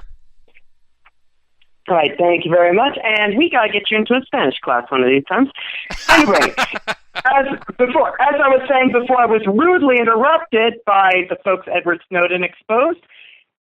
I was talking about the major House hearing that was going on over at GM. Both panel members from both parties are doubtful about what's going on, what Barrett's doing to clean things up. Representative Jan Schakowsky, an Illinois Democrat, questions why no top executive at the company was among those who lost their jobs. There were 15 of them that lost their jobs. Quote, "It's not clear to me that any senior-level manager has been held responsible for the GM corporate culture that allowed the ignition switch defect to go unaddressed," she said. Representative Fred Upton from Michigan released an email he said was sent by a GM employee to executives in 2005 about a problem with the ignition switch in the 2006 Impala. The car shut off when she hit a pothole. Quote, "I think this is a serious safety problem," the GM employee wrote at the time. "I'm thinking big recall. I was driving 45 miles an hour when I hit the pothole and the car shut off, and I had a car driving behind me that swerved around me. I don't like to imagine a customer driving with their kids in the backseat on I-75 in rush hour traffic. I think you should seriously consider changing this part," unquote. Upton pointed out that GM had not recalled the vehicle until 2 days ago, despite all the attention given to the similar ignition problem tied to 13 deaths. GM says aware of 8 accidents and 6 injuries, but no deaths tied to this latest recall. So I'm sure there's been 1 or 2 that have happened that they would rather not report on. Anyway, otherwise in business, I've got time for 1 or 2 more, right, Jay? Okay. I'll go ahead and do this one about the U.S. Central Bank cutting growth forecasts for 2014. The central bank is now predicting growth of between 2.1 and 2.3% for this year, down from its March forecast of 2.8 to 3%. However, in its accompanying statement, the bank said that economic activity had, quote, rebounded in recent months. According to the BBC, as expected, it had also trimmed back its stimulus program by $10 billion a month to $35 billion. The central bank has been buying bonds to keep long-term interest rates low and encourage banks to lend. It's the 5th cut in purchases since December, and it's expected to stop buying bonds altogether by fall. However, the chair of the bank, Janet Yellen, stressed that this was not a preset program, and if necessary, it would change course. As far as interest rates go, the bank said they would remain near zero for a considerable time after the bond buying ends. Question as to how long that might be, Ms. Yellen said there was, quote, no mechanical formula and that it, quote, depends on how the economy progresses, unquote. So really, they've got no game plan, have they, Jay? Absolutely not, Corey. No game plan whatsoever. All right, thank you very much for that, and we'll go back to Corey in a couple minutes. We'll have your lawsuits across America and your entertainment news tonight in just a moment. Looking at some other news that we are following here on the Evan Miller Report briefly tonight. All right, if I can get my computer screen to work here. Here we are.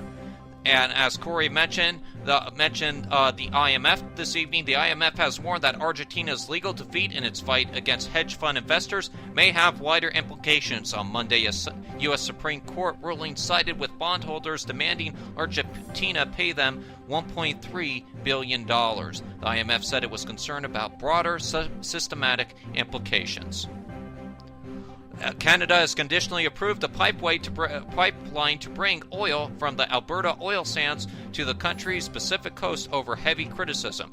The 1,177-kilometer or 731-mile pipeline project known as the Northern Gateway is expected to transport 525 barrels a day to Asian-bound tankers. The move was expected after a review board recommended the pipeline in 2013. And as we mentioned in our interview with Gabrielle Mercer about Berdahl, a former roommate of Sergeant Bo Berdahl, testified on Wednesday that a man traded for 5 Taliban prisoners by the Obama administration should be charged with treason. He said, quote, combat is difficult. The only thing you can count on in combat is the commitment of your fellow American. Knowing that someone you need to trust deserted you in war and did so of his own free will is the ultimate betrayal.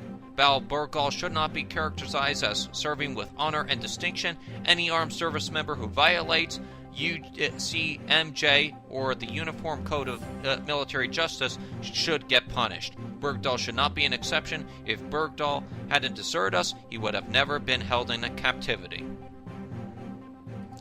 And moving to Boston tonight, a federal judge has called the allegation that Darosnov Tsarnaev had betrayed the U.S. because he took an oath to become a naturalized citizen highly inappropriate and said he would dismiss the allegations. This, according to the Boston Globe, the judge said it was inappropriate to draw a distinction between naturalized citizen and native-born citizens. Only the former take an oath, U.S. District Court Judge George A. O'Toole Jr. said. The judge made the statement at a status conference this morning. Federal prosecutors plan to cite Tsarnaev's alleged betrayal of the U.S. as a factor in seeking the death penalty. The judge agreed with the defense's objections and said they would have plenty of other factors to cite. And more than 500 armed Mexican military and law enforcement personnel have crossed the U.S. border without permission over the past decade, raising questions over why a U.S. Marine remains jailed in Mexico for a similar offense. The startling figures were provided by the U.S. Customs and Border Protection in a letter to Representative Duncan Hunter of California. CBP Commissioner Gerald Karzaki reported that roughly 525 armed Mexican soldiers and police jumped the border since 2004 in 152 separate incidents. Foreign military incursions are infrequent but can involve officer safety and other concerns, he also wrote. And the upcoming U.S. Senate GOP primary in Mississippi is being centered largely on whether voters want more federal money or, conversely, less government involvement. The Republican Senate primary on June 24th pits incumbent U.S. Senator Thad Cochran and State Senator Chris McDaniel. The winner then faces the Democrat and former U.S. Congressman Travis Childers in the November elections. As the saying goes, the federal aid for Mississippi isn't chicken feed. And two senators have unveiled a bipartisan plan today to raise the federal gasoline and diesel taxes for the first time in more than 2 decades, pitching the proposal as a solution to Congress' struggle to pay for highway and transit programs. The plan was offered by Senators Chris Murphy, Democrat from Connecticut, and Republican Bob Corker from Tennessee. They said it would raise 18.4 cents a gallon federal gas tax and 24.4 cents a gallon diesel tax, each by 12 cents over the next 2 years, and then index the taxes to keep pace with inflation. And that is a look at some of the headlines we are following here at the Evan Miller Report.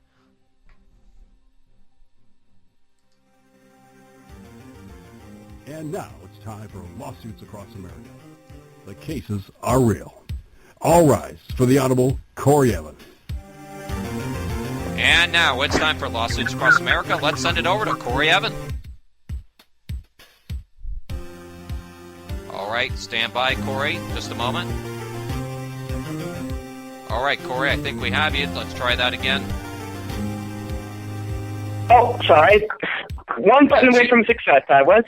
Absolutely. There we are. Please be seated. Come to order, folks. Lawsuits Across America. Go ahead. Ready? Yep. It's now in session. Thanks very much. And first item on the docket, a moment ago I was talking about GM. Well, a new lawsuit says GM should compensate millions of car and truck owners for lost resale value, potentially exceeding $10 billion. According to Reuters, a new lawsuit says GM has a complaint filed on Wednesday against them with the federal court in, believe it or not, Riverside, California, saying that GM hurt customers by concealing the known defects in value, cost-cutting over safety, leading to roughly 40 recalls covering more than 20 million vehicles this year alone. It says that this has caused a variety of late model vehicles to lose roughly $500 to $2,500 in resale value, some as much as $2,600. Higgins, Berman, Sopel, Shapiro, which followed the lawsuit, says the case could be worth more than $10 billion, and it's the first seeking to force GM to pay a potential 15 million car and truck owners, not just those whose vehicles were recalled, for damage to its brand and reputation. A GM spokesman, Greg Martin, declined to comment on the lawsuit. He says that many consumers and analysts recognize the strength of the GM brand and that the market recognition has resulted in increased sales, transaction prices, and residual values. The lawsuit painted a, quote, disturbing picture of GM's approach to safety, including how, quote, in truly Orwellian fashion, the largest U.S. automaker would encourage employees to avoid words such as bad and failed and use useful images such as issue or condition rather than problem when discussing defects. This is not my fault. The plaintiff is Anna Andrews, a resident of La Quinta, California. She said she would not have bought or used 2010 Buick LaCrosse or would have paid less for it had GM done a better job of disclosing vehicle defects. The lawsuit seeks class action status for people who owned or leased GM vehicles sold between July 10, 2009 and April 1st of this year, or who later sold such vehicles at cut-rate prices. Vehicles affected by the earlier ignition switch recalls are not included in the suit. Man, they're going to lose a lot of money over that one, aren't they, Jay? Right. This is not my fault. This was not built to Absolutely. And next up on the docket, in the latest court challenge to sweltering summer heat inside Texas prisons, 4 convicts on Wednesday asked a Houston federal court to require state officials to take steps to lower temperatures at a Navasota lockup where they allege it is so hot that metal tables are too hot to touch and metal-walled cell blocks are like ovens. The 4 felons locked up at the PAC unit, all with medical conditions and disabilities that are aggravated by high heat, allege in their suits that they are being subjected to inhumane conditions that violate the U.S. Constitution. The lawsuit also alleges that prison conditions have been blamed in 20 heat-related deaths since 1998. The suit, the first one seeking class action status that could open the prison system to a statewide litigation, joins more than half a dozen other lawsuits already pending over summer heat inside Texas's 109 state prisons that are largely unair-conditioned. Prisons in the Houston and Huntsville areas and in areas south and west of San Antonio have been targeted by complaints. The lawsuit seeks a court order requiring prison officials to lower the temperatures in prison areas at PAC to a maximum 88 degrees, a level set last year by a Louisiana federal court as safe in prisons there. Prison system spokesman Jason Clark said prison officials do not comment on pending litigation. In the past, officials have said they provide water and fans to keep summer temperatures down in the prison system, but has never provided air conditioning except in medical units and special needs areas. As should always be the case, because if you can't do the crime, don't do the crime. Because doing the time, it's hotter than hell in there. So if you can't stay Damn straight. if you can't stand the heat, stay out of the kitchen. Don't cook up trouble, especially in meth labs. Earlier this month, in our next item, not related to meth, the ACLU sued a local PD over the warrantless use of cell phone tracking devices, demanding that officials in Sarasota, Florida, hand over court documents concerning the practice. According to the Washington Post, the suit has now been thrown out. On Tuesday, State Circuit Court Judge Charles Williams found that he didn't have the jurisdiction to hear the case. That's because even though the case concerns a local PD, it was working on behalf of the U.S. Marshal Service at the time that it deployed the Stingray. Stingrays are used to collect info on nearby cell phones by setting up a fake cell tower. When wireless phones try to connect with the Stingray, those contacts get logged by law enforcement. The ACLU claims this is a violation of privacy. The group said it tried to get Sarasota police to produce the application it filed to a judge for permission to use the Stingray as well as the judge's order. But then the ACLU said the U.S. Marshal whisked the documents away to a federal facility beyond the reach of Florida's public records law. Now the ACLU must either file a federal FOIA request to the U.S. Marshals or continue fighting the court case. According to Michael Barfield, the VP of the ACLU of Florida, privacy advocates have a chance if they can prove to the court that the records in question were state public records, not federal records. A written agreement between the U.S. Marshals and another local PD on the use of Stingray seems to agree with that interpretation, he said. The U.S. Marshal Service did not immediately respond to a request for comment. Yeah, something about this just screams global.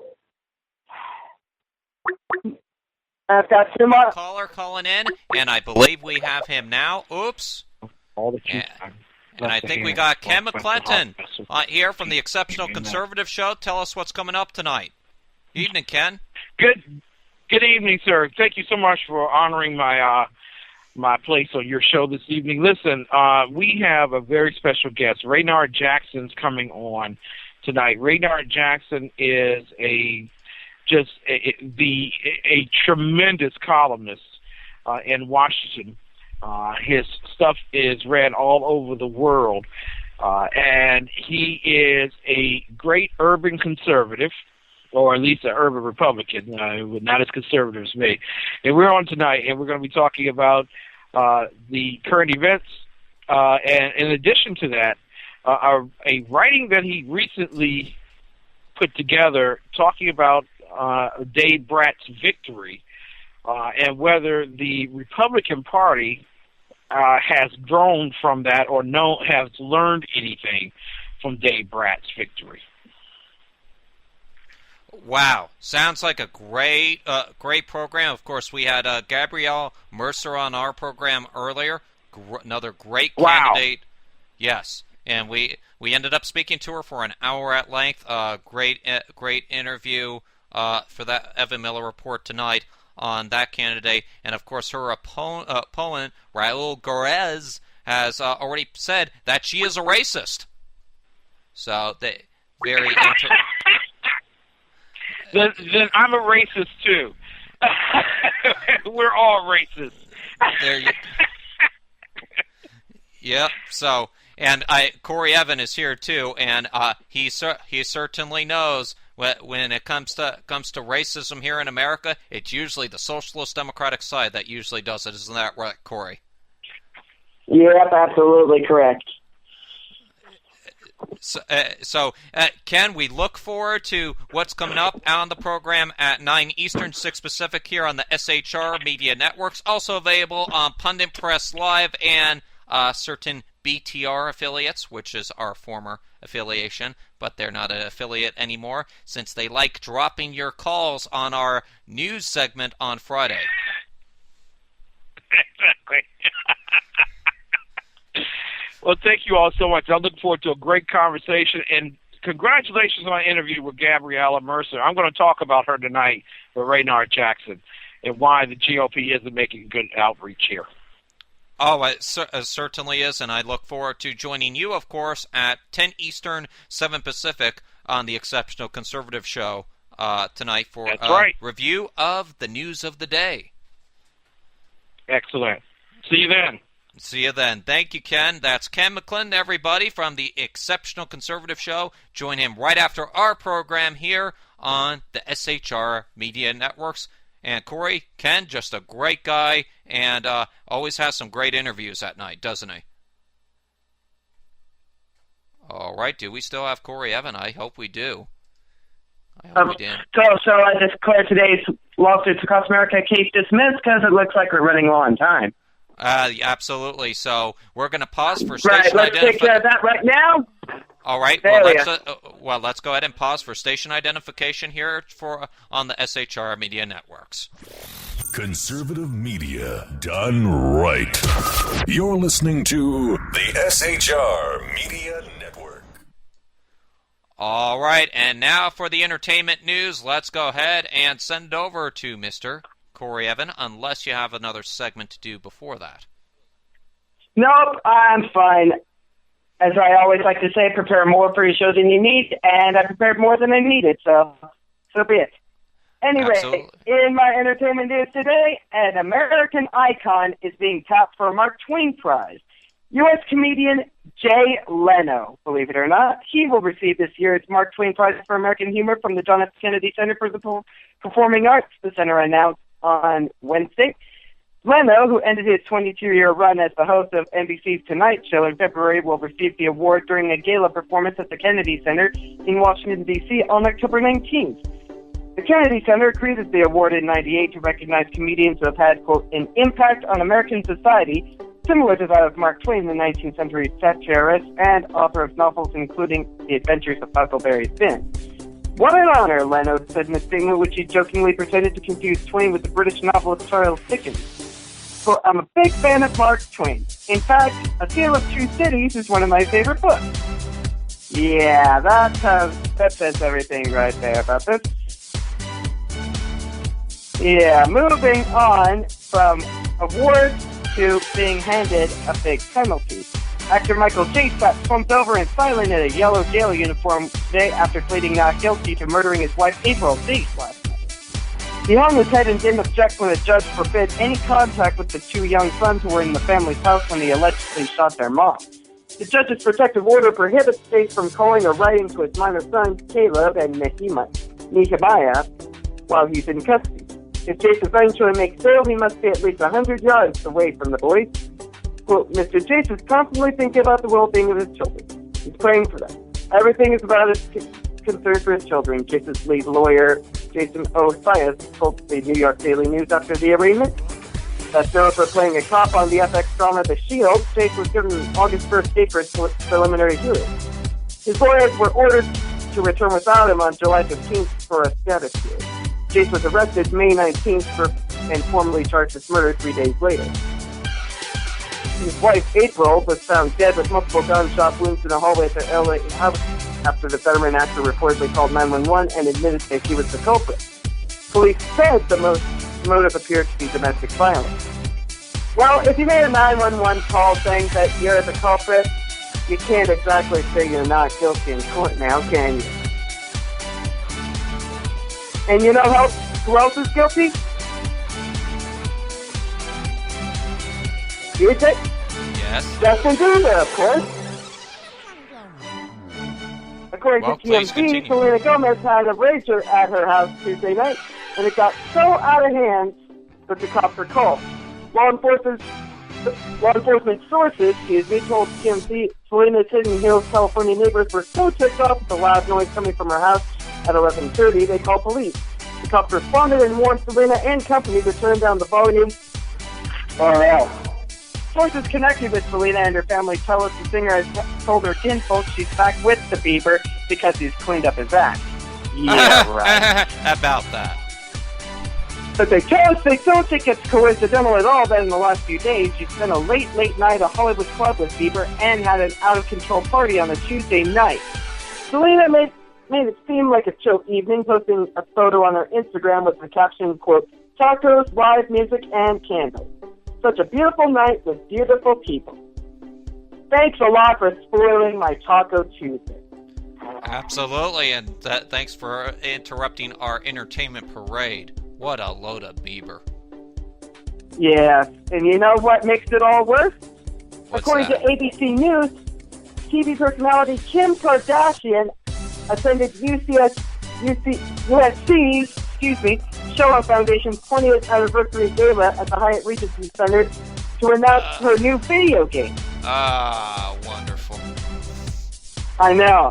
The video starts off with Kardashian on her Google Play and on her Instagram, saying, "Hey doll," then an invite to, quote, "join Kim Kardashian on your own celebrity adventure. You get to set your style with hundreds of options and hit the hottest clubs in an effort to, quote, fall in love. Hit the red carpet and be advised by Kardashian during photo shoots. And can you make the A-list is a question that pops up during the Instagram video. And all I have to say is, son of a motherless goat. Or Well, in there this you case, go. son of a traitor. All right, thank you very much, Corey. And Corey with the entertainment news tonight. Thank him very much for that. All right, folks, one more. Yes, no problem. Thank you, Corey.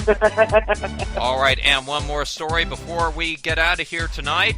The BBC's Jeremy Paxman is presenting his final edition of Newsnight after 25 years fronting the program.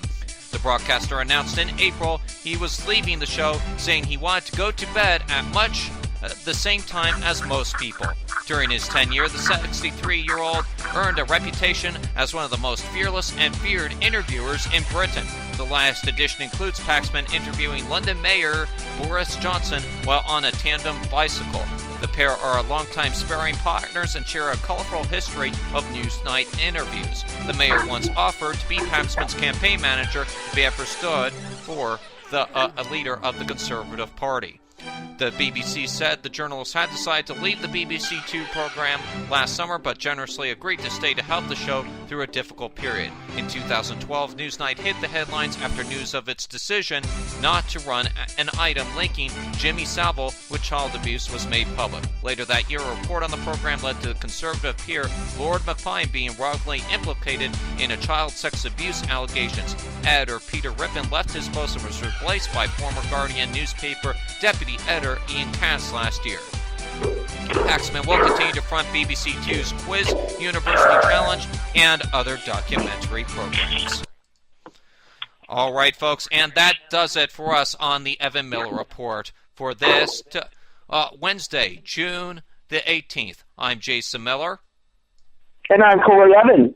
Thank you so much for being with us tonight.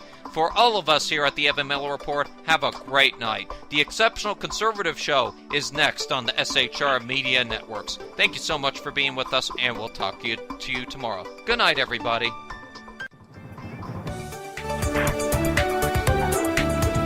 You've been listening to the Evan Miller Report. For more information about today's program, go to shrmedia.com or thepunditpress.com. Thanks for listening. Hope you tune in again next time.